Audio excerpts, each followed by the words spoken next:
Hello everybody! So today I want to talk to you about Michael Boyle's alternating joint function theory. That's what I call it. It's actually called the joint by joint approach. And I'm going to use it in future to explain how certain types of dysfunction and pain and injuries might occur. There are many factors that create pain. There are many different types of injuries. So we can't just say, oh, you have elbow pain, it must be due to this. You have knee pain, it must be due to that. So in reality, things don't happen that way, and sometimes it takes years, unfortunately. You go from one therapist to another and you are diagnosed with one kind of ailment versus another, and maybe after 10, 20 years, you finally discover the root cause of your chronic pain. We have much to talk about with regards to this, because if you notice in my energy management channel, one of the playlists is chronic pain and how to remove it.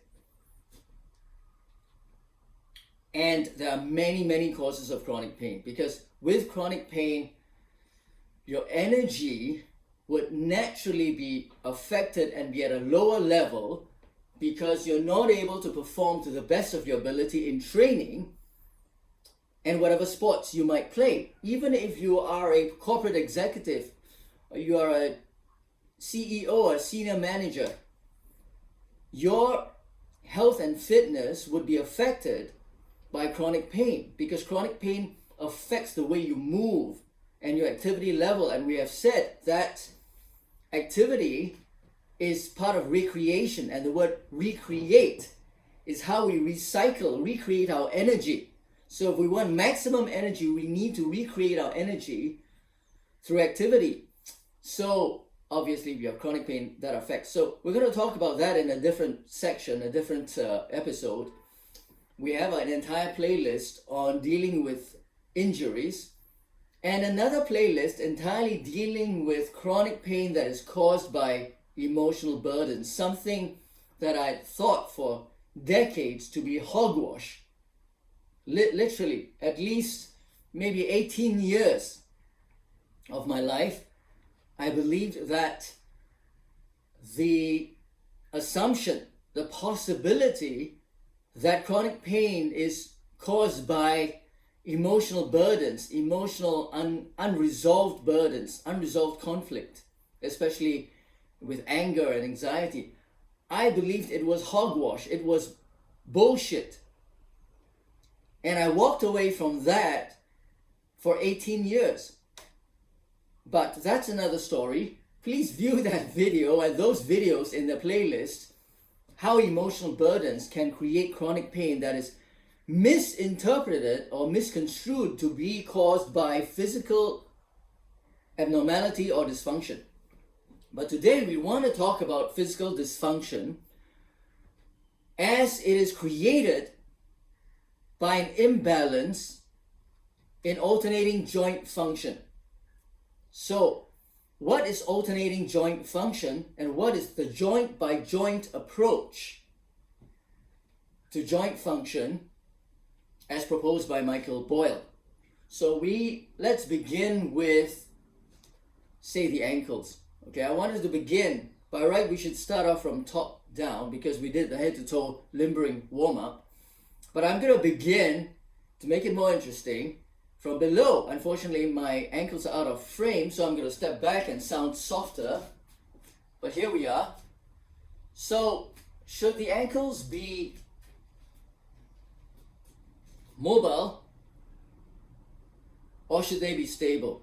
Now, when we say stable, obviously there's stability even within mobile joints. Otherwise, how are you going to propel yourself or maintain your balance? But we're not talking about that kind of stability. And by the way, that is interesting too when we talk about sports taping. When we talk about the use of sports taping and ankle guards, when we're healing from an ankle sprain, how long should we sports tape or use an ankle guard as we are rehabilitating our ankles? So we need to answer that question. And in my Facebook post, I actually posed this question and nobody has attempted to answer it, but we'll get to that. So the ankle is supposed to be mobile. It's supposed to be mobile in various planes. We should be able to dorsiflex, we should be able to dorsiflex, plantar flex. I know I'm also flexing my knee, but please look at my ankle, right? You should be able to invert. You should be able to evert or pronate. So inversion is supination and eversion is pronation. I know I'm also moving my thigh bone. I'm medially rotating my thigh bone in the process, but that's just a reaction of my body trying to use my body as a whole unit. But I'm trying to get you to focus on my ankle. And then you should be able to laterally deviate or rotate laterally and rotate medially, although that also involved the thigh bone. So it was hip, lateral rotation and medial rotation. I'm also talking about rotation of the tibia relative to the fibula, okay, the two shin bones, the calf, shin and the calf bone. So in actuality, the ankle bone should be mobile. We'll talk about how to use exercises, what kind of exercises can improve our mobility in the ankle in future episodes. But this episode, I don't want it to be too long, so I'm just going to explain the joint by joint approach. The knee joint is supposed to be stable. So the knee joint is not supposed to be mobile. If the knee joint becomes mobile, the knee joint is injured. It becomes injured and you will have pain. The hip joint should be mobile. That's where the femoral head, the thigh connects with the pelvic girdle. Okay? That's supposed to be mobile. Okay? Your thigh is supposed to move in various planes, in flexion, in extension, in rotation, right? In abduction, in adduction, and of course a combination. If you combine, you have circumduction. Okay, so some warm-up routines involve circumduction. Pardon me that my balance is no good, because I was born with a condition where my balance is easily taken.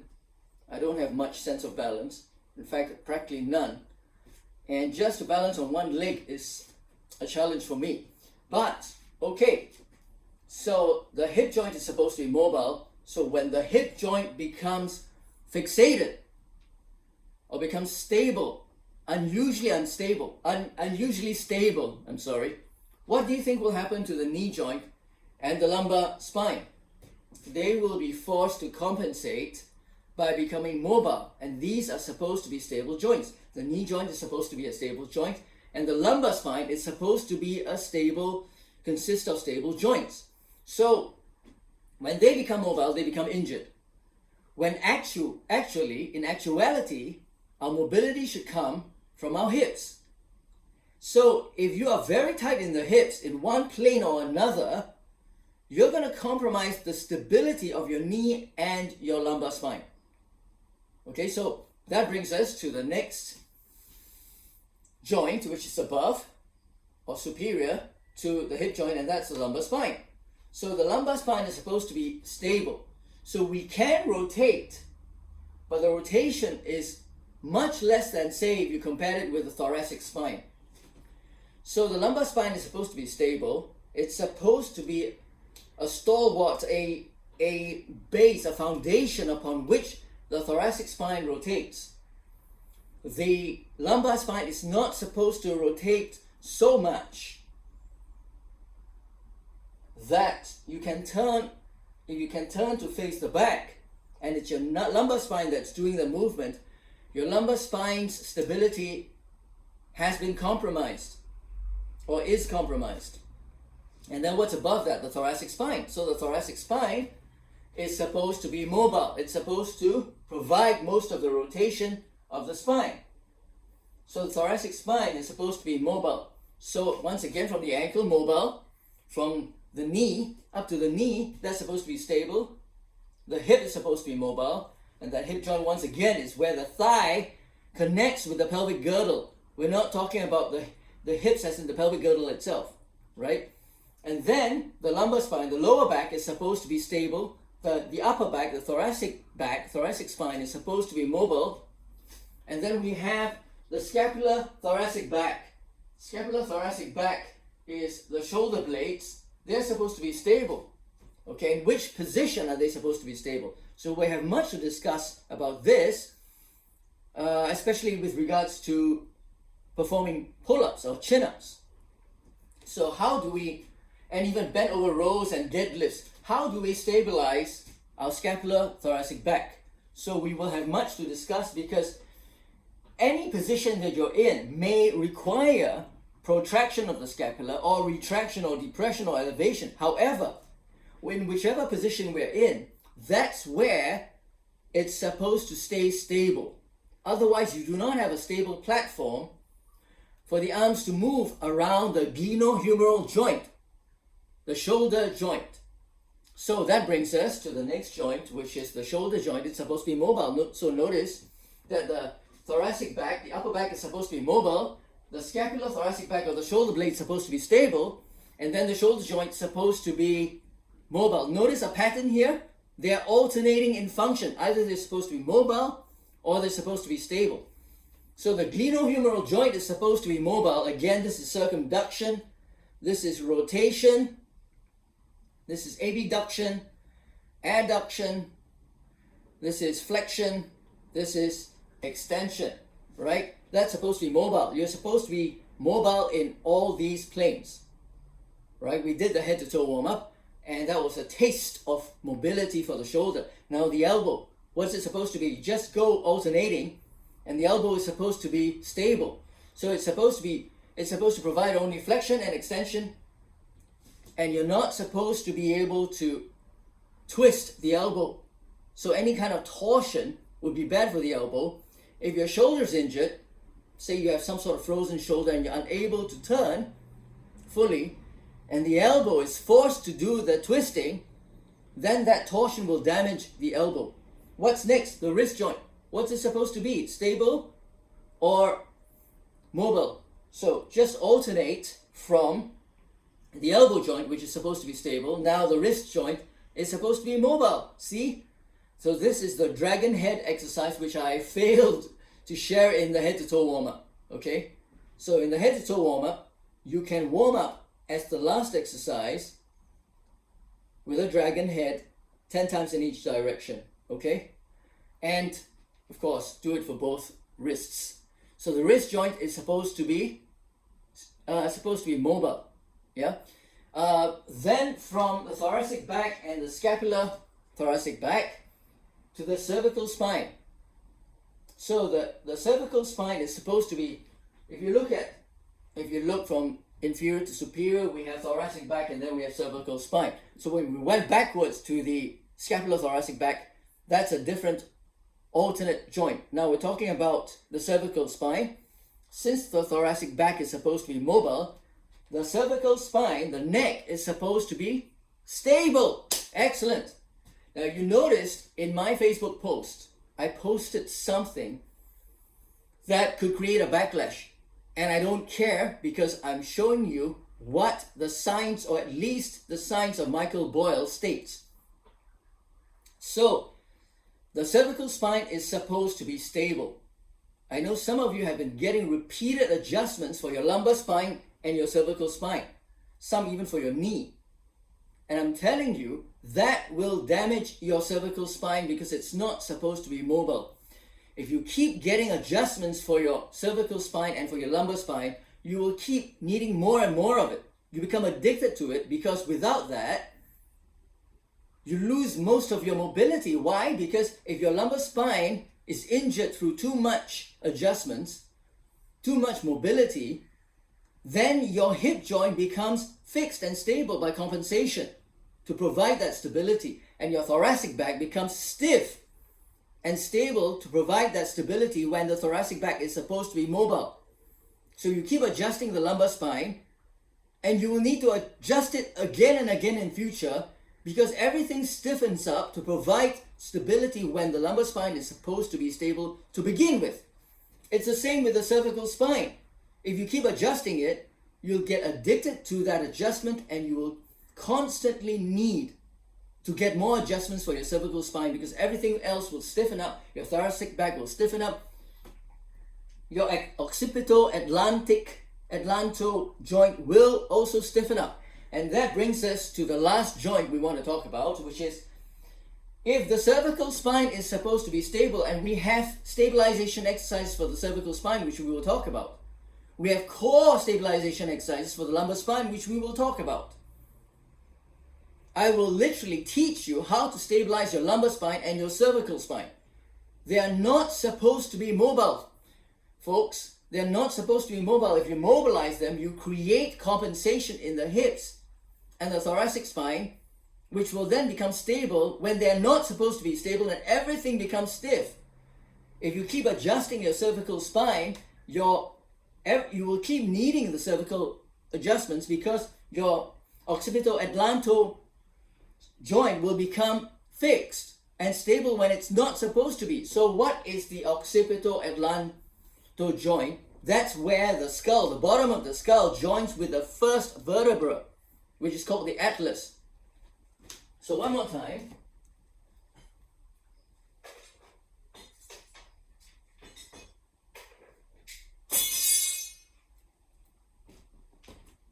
Remember this? So where the occiput, the bottom of the skull, joins with the first vertebra, the atlas, this is called the atlas, that's the occipito-atlanto joint. You could have alternate variations of this term, but that's what I know it as, the occipito-atlanto joint. So that is supposed to be mobile because the cervical spine is supposed to be stable. So alternating joint function. And what happens is that it's supposed to allow you, remember we talked about the head to toe warm-up, limbering warm-up, and we spoke about the mobility of the neck. So we have three planes, right? Up and down. We have left and right, panning left and right. Remember, it's not this way, it's this way. Yeah, your nose must stay on the same level. And then we have this side to side flexion of the neck. Now that of course involves some of the cervical spine as well, but most of the mobility should come from your occipito-atlanto joint, your head versus the top part of your spine. If that becomes fixed, that's when you start having pain everywhere and the muscles stiffen up. And that can create headaches and migraine. More about these things later because everything is connected from head to toe.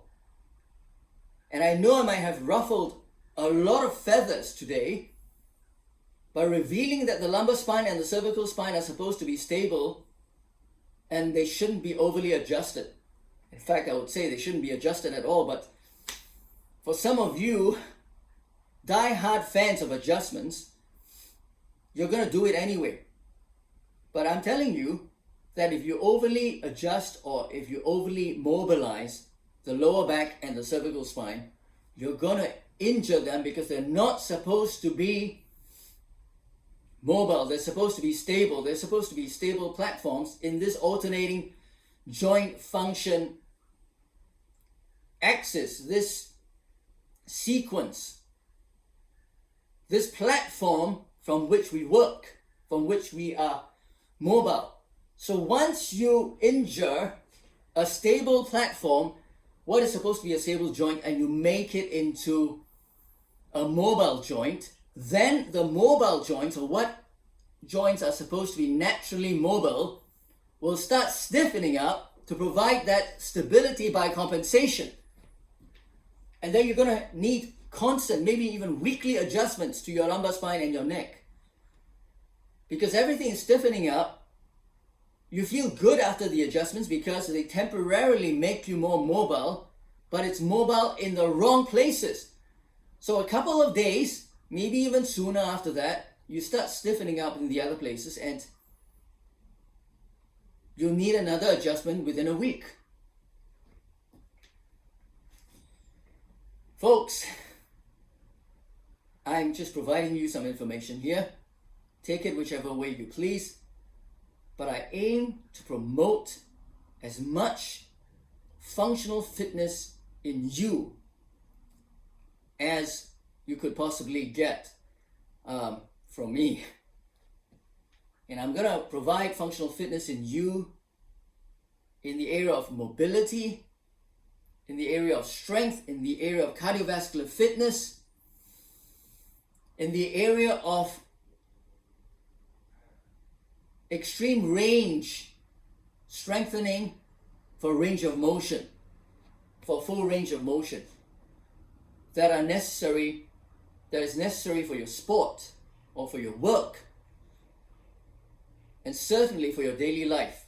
So, thank you very much for watching this. This is Ziwei Lim signing off, and I hope to see you in the next video. Stay well.